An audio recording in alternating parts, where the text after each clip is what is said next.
Welcome. This is Sam Dick from The Breakdown. She had the dream of a life, or so it would seem. A college degree, a six-figure job with a car, trips to Europe, and then it started sliding away, losing over $200,000 in savings to drugs, getting fired, and ended up living in her car. This is the story of Ashley McCarty and her long climb out of a nightmare, and now her new mission in life.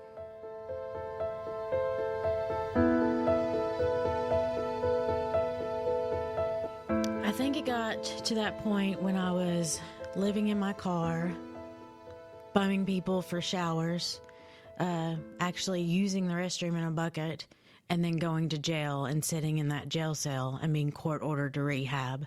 I did not realize I had a problem until I had to stop.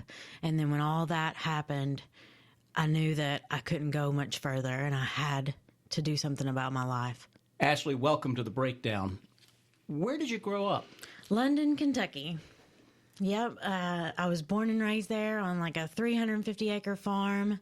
Had both my parents, had a younger sister, 8 years difference, and so grew up in London, went to South Laurel High School, graduated with a 4.0, was a straight A student, obviously, and just had a great life growing up there.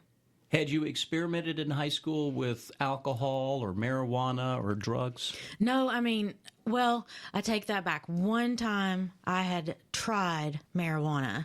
I had tried marijuana, didn't like it, never did it again. And didn't use anything ever again until I was addicted to opioids. Your family would be considered well-to-do? Oh, yeah, well-to-do.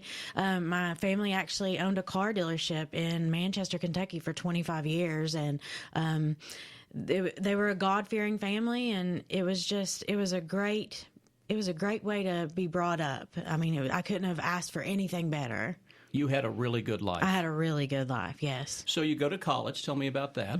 I went to college at Eastern Kentucky University, graduated with honors, 4.0, got a bachelor's in psychology, and right after that, like a month later, I got a phone call from a pharmaceutical company and went for the interview. And he said because of graduating with honors and having a 4.0 and things like that, he was going to hire me. He said I was the youngest he had ever hired. I was 22 years old, and I got hired into pharmaceutical, making over $150,000 a year. If I had your mom or dad here to ask them this question, what would be the answer to, at that point in her life, did you think Ashley was the dream kid with the dream life? They would say yes. They would say yes. Everything, gosh, had gone as planned, if not even better. And I had this excellent career, and they were so proud of me. They were so proud of me. So they would have thought, yeah, I was the perfect child. Was it a job that you really liked? Did you love the job? Loved the job. It wasn't just a job to me. It was a career. And so I got a salary, but I also got bonuses. So I strived really hard to accomplish goals and meet and exceed goals. And I loved it because we were always going to places like Las Vegas or Miami on business trips, things like that. And I would always exceed my goals. I was the number 5 sales representative out of 10,000 in the nation. I was an international sales winner. Actually, I was a national sales winner 2 years in a row, and then became international sales winner. I went to Venice, Italy, and Paris, France, and Hawaii. I was, the saying, living the dream? I was living the dream. Yeah. You are living the dream, as you just said. Was there, though, inside some turmoil of some kind that was starting to lurk or had always been there? Tell me about that. Yes, I had everything going for me. Like you had said at the beginning, from the outside looking in, it looked perfect, but I suffer from anxiety and depression. Actually, I've been diagnosed with bipolar disorder, and I never really realized that. I just knew I was so sad and felt so alone, but I had everything going for me, and I didn't understand why I felt that way. And I think that's why I began to self-medicate, is because I was so sad and so alone. Tell me about the self-medication at that time. Okay, well, I had a couple surgeries, one of them being my wisdom teeth taken out. And so I was prescribed pain pills. And then after that, I had dry socket, as a lot of people get when they have their wisdom teeth taken out. And the cure for that was they gave me more pain pills. Well, before I knew it, I was addicted. I had no idea I was addicted, though. I didn't know I had a problem. I just knew I liked the way they made me feel. I suffer from perfectionism also. I like everything to be perfect. I strive to be perfect, and I beat myself up when it's not. But those made me feel on top of the world, and they helped me not be so sad or feel so alone, and they helped me with social anxiety and to feel included. And so I started using them on a daily basis. How did you get them once you had been through the surgery and used your supply of pain medication? Well, I also sometimes get migraines. So back in the day in 2000, I guess it was 2008 or 9, they wrote me opioids or pain pills for migraines. So I was taking them for migraines on a daily basis. But I mean, I wasn't just taking one, you know, how it says one every so many hours. I mean, I was taking 3 or 4 or 5, you know, every 30 minutes. So, but I still, that's people don't, I didn't know I had a problem, though. I still was in such denial. I didn't know I had a problem because they were prescribed to me at the time. So I thought I was okay. You had a demanding job that you were really good at. How were you handling the job and taking the meds? At first, at first, I was meeting my goals and earning these trips while I was on pain pills and opioids, because at the beginning I could handle it, and then I didn't know I was addicted until I tried to put them down, and I couldn't. It made me feel unwell. It made me feel sick physically, mentally, spiritually, emotionally, everything when I did not have them. But eventually, after taking them, my performance started to slip. I was showing up to work late. I was missing work. I wasn't meeting goals. It definitely was not exceeding my goals. And I actually got wrote up for having slurred speech while speaking to physicians as a pharmaceutical sales representative. How old were you about at this time, would you say? I would say I was about 26, 27. Did it never occur to you at any point, even for a second, hey, something's wrong, I need help? No, it didn't. It did not. Not at that time, because the scene, the life that I was living in pharmaceutical sales, everybody was partying or having a good time or taking something, or I felt like I just fit in. I felt like everybody else was doing what I was doing, so why would I have a problem? But I guess looking back, they weren't doing exactly what I was doing. You know, maybe there were people who could take something and then put it down and never pick it back up again. I could not put it down. I could not put the drugs down. Did your employer at any point when you were written up ask, are you okay? Never. Not. I was never asked, are you okay? Is something wrong? What's going on with your performance? Why are you missing work? Why are you calling in so often? And to backtrack a little bit, right before I got wrote up, I was on a business trip in Las Vegas, and on a business trip, keep in mind, and I tried to commit suicide. I tried to kill myself. And looking back, I went to the hospital. And then I went to, it was called the Monte Vista Psych Ward, which I will never forget, and stayed there 2 weeks. And no one from my company ever came to the hospital or ever came to the psych ward or ever checked on me or anything. And this didn't come to realization until actually just a couple days ago, when someone within my job that I have now asked me, did someone accompany you to the hospital or see you at the psych ward within your organization? And I was like, no, now that I think of it, no one ever did. As best you can, going back to that horrible moment when you try to take your life, why did you do that? What was going on? Well, I can remember we were all out that evening, all the representatives just hanging out, having a good time, and while I was on these opioids, I had started using cocaine as well because there were other individuals that were using that. And so I thought, well, I can do that too. And I became highly paranoid. Using made me very paranoid. And I thought people were making fun of me or talking about me or out to get me. You just become very, very paranoid. And I just became very insecure, and my social anxiety went out the roof, and I became very anxious. And I just went to zero state and thought, I just want to die. That's where I would go to. I would just say, I just want to die. And I would say that quite often, and people would be like, oh, Ashley. But what they didn't know is I was so serious. I just wanted to die. What did you take that day? An entire bottle of Xanaxes I had saved up, because when I would go to, by that time I had started going to a pain clinic, and I would get a bottle of pain pills, a bottle of ibuprofen, and a bottle of Xanaxes or Valiums, whichever pain clinic I went to. And actually I had saved up a bottle, and I took the entire bottle. Were you scared of what you had tried to do? Did you realize?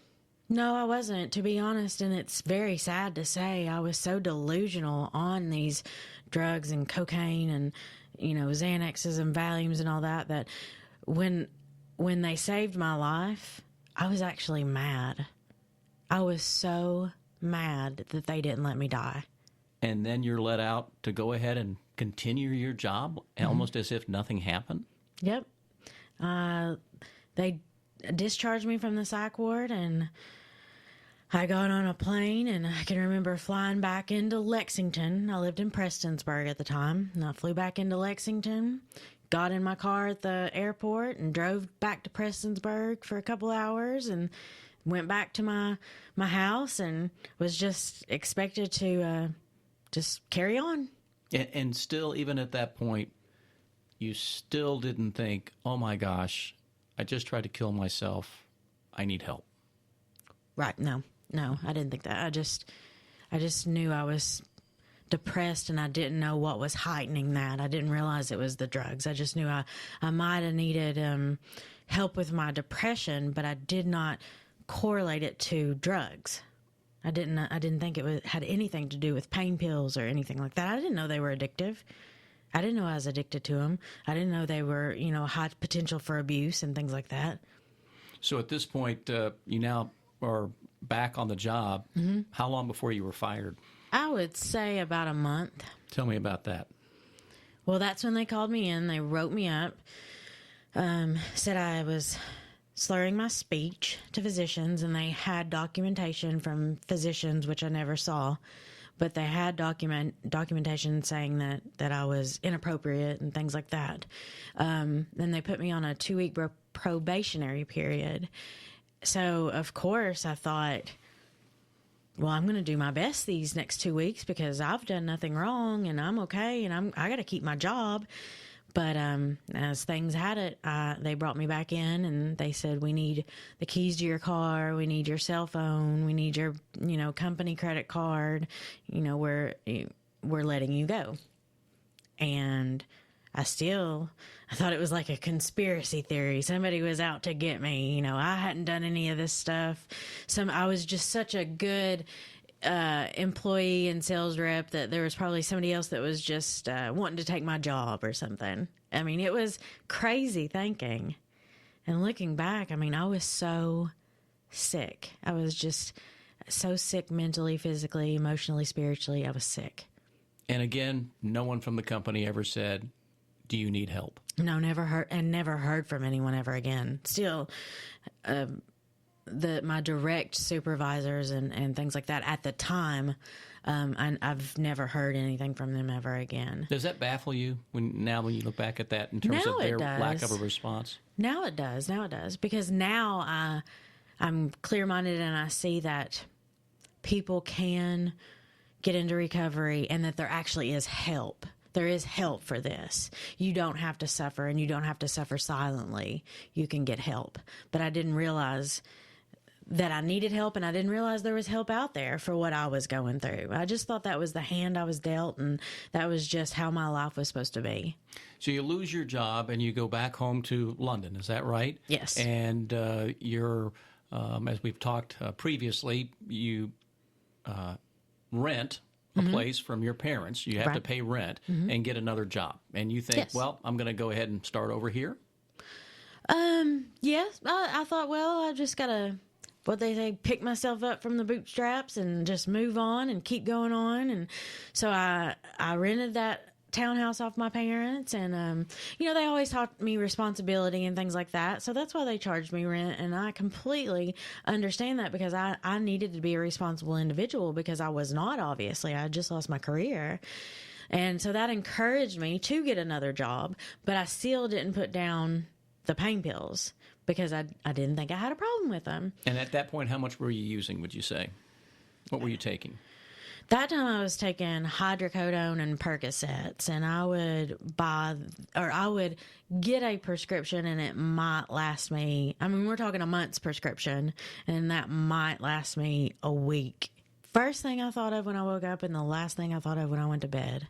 Every single day. How'd you hide this from your family? Because at this point, they're nearby, and you're seeing them, I assume, because they live in the same community, right? Right. I think of that, and I think I'm really not for sure how I did hide it, and because I don't want it to seem like as if they knew and they were just like, oh, she'll be fine, because they were not like that. My family cares about me, and I think they knew I was on pain pills, but there wasn't a lot of education about pain pills back then. That was when the epidemic started, and there was not a lot of education, coming from physicians or coming from the community, especially like there is now. Now there's workshops and forums and things like that talking about the epidemic and how there's potential for abuse. But I think there was that lack of knowledge. I think there was a lack of knowledge, because there was definitely not a lack of caring. Are you moving from job to job? Yes. I went through 3 or 4 different jobs. And I would always, I used to love, when I was pharmaceutical, I would love getting up and going to work. I would say, I get to go to work today. I was one of those people, I get to go to work, because I enjoyed it. But then I hated every job after that, because I was so bitter, and I would not perform like I should. And I was very argumentative, very angry individual, very emotional individual, because your emotions are just erratic when you're using. You're just up 1 minute, down 1 minute, sad, happy, crying. And I would either make it to where they would fire me, or I would quit. Something would happen and I would just quit, or I would make it to where they'd fire me. And so I went through them like crazy jobs. I mentioned at the beginning of this that you had saved something like $200,000. Mm-hmm. Yes. What happened to that? Well, and I saved that money through pharmaceutical, because, like I said, we got checks, not just salary, but we got bonus checks. And so I would always save them up. I just kept saving them. I really didn't realize how much money I had saved up, but I realized how much money I had lost when I went to the bank to get some money, and it said insufficient funds. I had a savings, and I would transfer a little over to checking and transfer a little over to checking. By that time, I was buying pain pills off the streets, because nobody would write them for me anymore. And so I was buying, whether it was Percocets, that's like $30, $40 a pill, and I'm taking like 10 a day. So you can do the math. I was spending some money on these pills, and then I just ran out. I spent $200,000 in like 18 months or a year or something like that on drugs. At one point, you get to a point, from what you've told me earlier, where you couldn't pay the rent. What happened there with your dad? Right. Well, they talk about tough love. That's what I got. That's what I needed, though. I did not need to be enabled at all. I can remember my dad came to the townhouse, and he said, "You owe rent." And I said, I don't have any money. And he said, "I suggest you go to the homeless shelter then." Mm. Yeah. I was like, and I see now why he said it. You know, I see now it was that tough love trying to get me motivated, get me going. Let's do something about this. But at the time, you know, I was so furious, and I could not believe my father had said that to me. But I wasn't going to the homeless shelter, so I packed up some things that I could, whether it was jewelry or whatever. I packed up some things I could pawn, and I got in my car and drove off and left all my belongings that I had in that townhouse, and started living in my car. At some point during this, you start using meth. Yes, because I could not find pain pills on the street anymore. They were cracking down on that, and I went to go get some from someone one day, and they said, well, we can't find any. We don't have any, but we have this. And I was like, what is this? And they were like, that's meth or ice. And that was the one thing I said, I would never use meth. Like, I can remember saying that. I would never use meth. And I said, give it here, let me try it. And I fell in love with it. What was it that took you in with meth? It made me feel like Superwoman. It made me feel like I could do anything, accomplish anything. It helped my perfectionism. So I thought it, at the moment, which the feelings are always, I have to emphasize, temporary. Like, this goes away. Like, you feel on top of the world for like 2 minutes or something, and then it's all gone, and everything comes rushing back in. All your emotions and everything comes flooding back in. So this high or this feeling or feeling of wellness or whatever is temporary. At one point, you used some meth that was extremely intense. Mm-hmm. And what did it do to you? I didn't realize. I don't know what was in it. Because you never know what's in that stuff anyway. But it actually it burnt my skin and started coming out of my face. I know it sounds very odd and very, I don't know, just talking about it, just I can picture myself back then.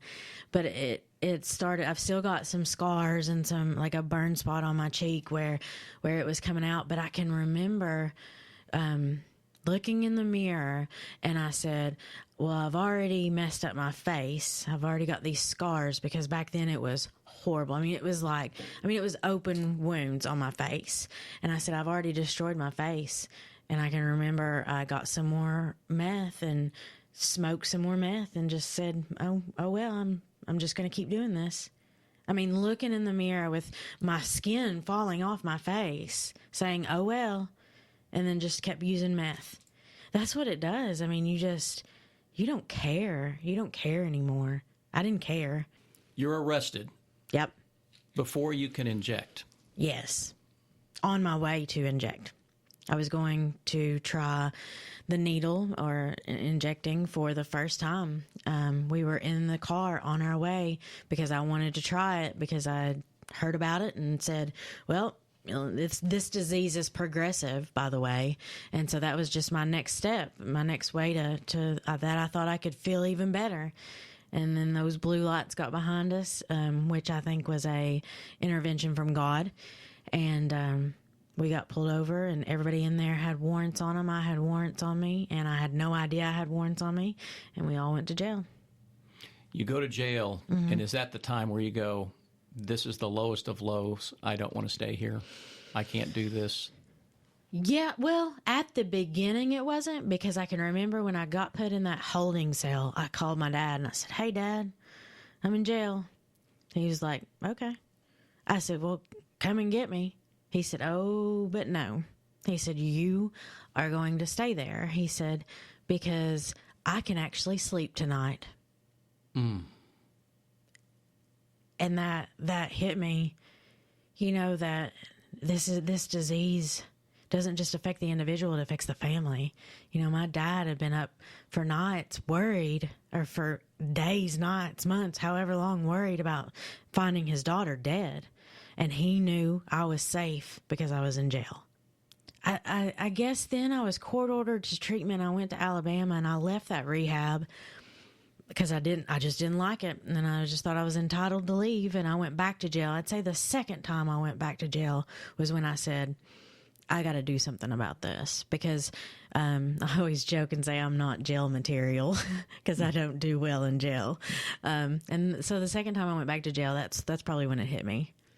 So recovery sticks for you at this point, and you make it to a year? Yes, I went to treatment. I went back to treatment. I got court-ordered back to treatment, Cumberland Hope Community in Everett, Kentucky, where I stayed a year. And I was in denial a lot there. Like, I wouldn't admit that I had started stealing for my disease and manipulating and hurting and harming people. I wouldn't admit that. And then I finally came to realization, in order for me to stay clean and be in recovery, I had to admit my wrongs, and I had to make my wrongs, if not right, I had to reconcile with people I had wronged in order to stay in recovery. So I started talking and telling just exactly who I was. This story has a really good ending. Yeah, it does. You go from recovery to working at addiction recovery care. And then last summer, after being off drugs, clean for many years, you find this opportunity with the Kentucky Chamber of Commerce where you can really reach out and help people that you can relate to that want a second chance. Tell us about this job. Well, so I am a business liaison or employment specialist for the Kentucky Chamber of Commerce, and gosh, I just have to tell you, I still have to pinch myself when I say that, because I can't believe where I am today, compared to almost 7 years ago living in my car. But I go and help with my counterpart, Sonia. We go around the state helping employers create a recovery-friendly culture and reduce stigma surrounding substance use disorder. So we've got employers that want to be transformational and give second chances, but they need to look at things like their policies and procedures and handbooks and training and how they're recruiting and retaining employees. And that's exactly what we do, and what we help them with are those policies and procedures and things like that. How do you feel? Is this a miracle? I think it's a miracle. I do. I mean, if you could just see who I was back then and who I am today, it is a miracle, because I always say I wasn't given my old life back. I was given a new life. I have a new life, and I don't regret my past. I regret some things that I did in my past, but that individual, that made me the strong woman that I am today. Last question, the keys to saving your life, those moments, it sounds like your dad and the tough love was an important part of that. Anything else in particular that stands out that helped you turn this around? I'll tell you what helps me keep it turned around is support. I have an awesome support system. My family is amazing. My mom is my best friend. I have a lot of friends in recovery. And I think a support system is so important when you want to get in recovery, because and I believe it, some people don't, but I believe everybody's bottom is different. Everybody's reality check is different. Jail and rehab, that worked for me. That worked for me. But I know I couldn't have done this without the amazing support that I have. And I owe that to the people, at the rehab that I went through, my family, my friends, everything like that. The 12 steps, I went through the 12 steps. I owe it to the 12 steps and working through some resentments and harms and things like that. So I just believe support is so important, and not enabling and tough love is important too. And for someone to say, whether they're an employer or a friend, hey, is something wrong? Do you need help? Exactly. My life is exactly the way it's supposed to be right now, because I believe everything happens for a reason and nothing by mistake in God's world. But I think back and I look back and I think, how could my life have been different if someone had just said, "Are you okay? Do you need to talk? Can we talk about this?" instead of keeping it underground and not discussing it. Ashley McCarty, thank you for all that you're doing to give other people a second chance in life, and congratulations on this beautiful new life. Thank you. Thank you very much. I really appreciate this. I do. I'm a very blessed individual, so thank you. And for those of you who have listened to this podcast, thank you for dropping in. Until next time, I'm Sam Dick with The Breakdown.